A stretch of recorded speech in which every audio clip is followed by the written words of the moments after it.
Hello everyone, I'm Dr. Priya Hasan and welcome to this episode of Chekamuki.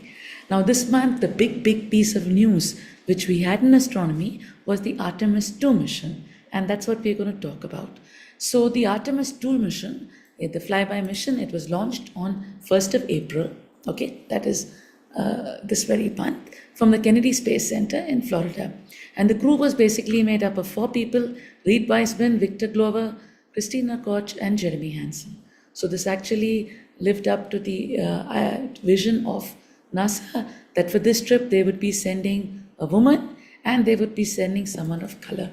So that was satisfied with the mission, with the crew which they sent. So the launch date was the 1st of April. It was approximately 10 days and these guys had a splashdown on the 10th of April and they were back in the Earth in 10 days.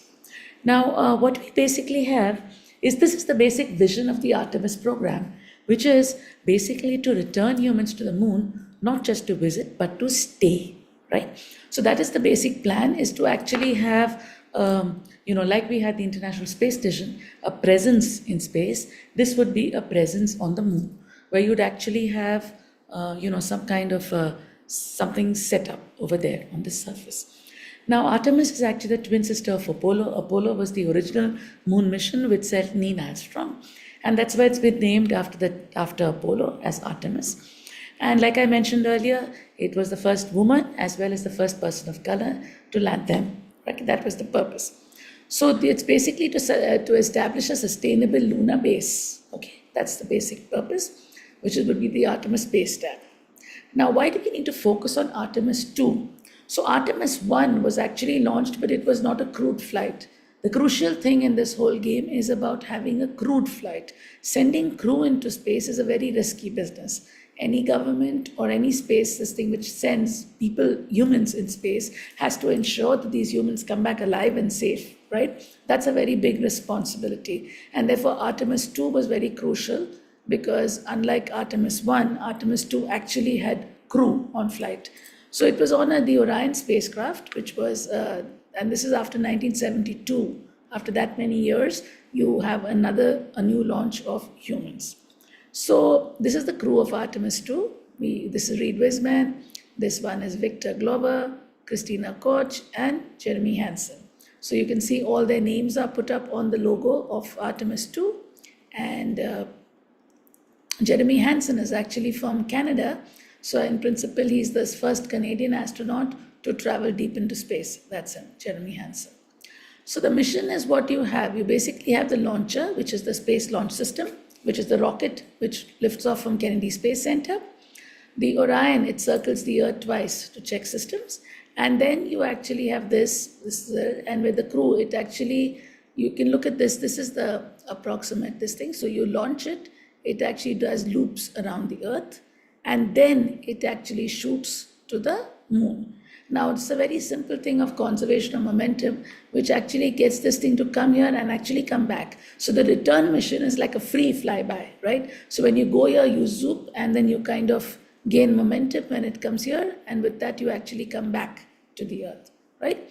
So this is how you'd come back. And when it comes back, then it gets into the Earth's gravitational force and finally enters the atmosphere. And it's crazy that when it enters the Earth's atmosphere, the most crucial part of the whole mission is the fly down, is to actually land when it lands in the Pacific Ocean, because that's when it cuts through the atmosphere at a temperature of about 40,000 kilometers per hour, right? That's the velocity with which it gets in, which creates a large amount of, friction, lots of heating. So you can actually see the Orion spacecraft in which they came back, when it returned, the amount of burn on it, because it actually goes to a temperature of about 5,000 degrees Kelvin. So Artemis II is different from Artemis I. Like I told you, Artemis I was not crewed. This one has crewed, improved design. The big risks are obviously the radiation which you have. There could be the most crucial problem, which is the problem which happened in the Columbia disaster, was the heat shield failure. So when the capsule survives, it gets 5,000 degrees. That's the temperature when it gets in re-entry. That's the time when the heat shield has to work really well.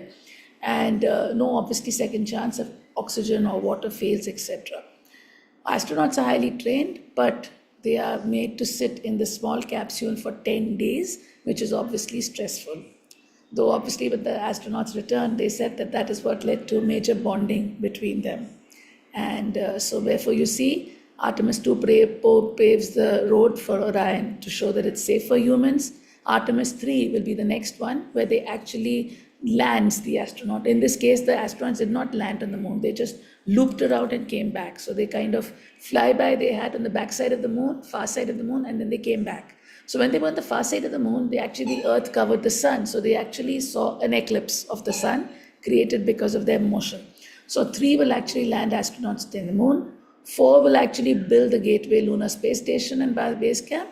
And by 2030 is what is expected that you'd have first human missions to Mars, which will happen from here, right? We know the moon has 1/6 the gravitational force of the Earth, and therefore launching, etc., would be much easier from the moon. So this is kind of a step towards Mars, right? So along with this, NASA has also done what is called the Artemis Accords, which about 30 countries have actually signed on it. And it would, so this is the details about the rocket and the ice. And Artemis 3 will actually land at the lunar South Pole. Okay, that's the region where we know that there is water. That was found even by Chandrayaan 3. So typically what we have is the capsule where they sat is called Orion. SLS is the launch system. Gateway is the planned lunar system. Artemis Accord is the agreement with countries about how will we deal with peaceful lunar exploration and the return trajectory. And this is one of the most famous pictures of the Artemis II thing, which is Earthrise from the spacecraft, right? While they were flying back, and they could actually see the Earthrise. So that is one of the most memorable pictures which we have of Artemis II. So now hopefully this thing has started and it'll move ahead to lead to much more milestones in lunar exploration, which is what we are all looking forward to. Thank you.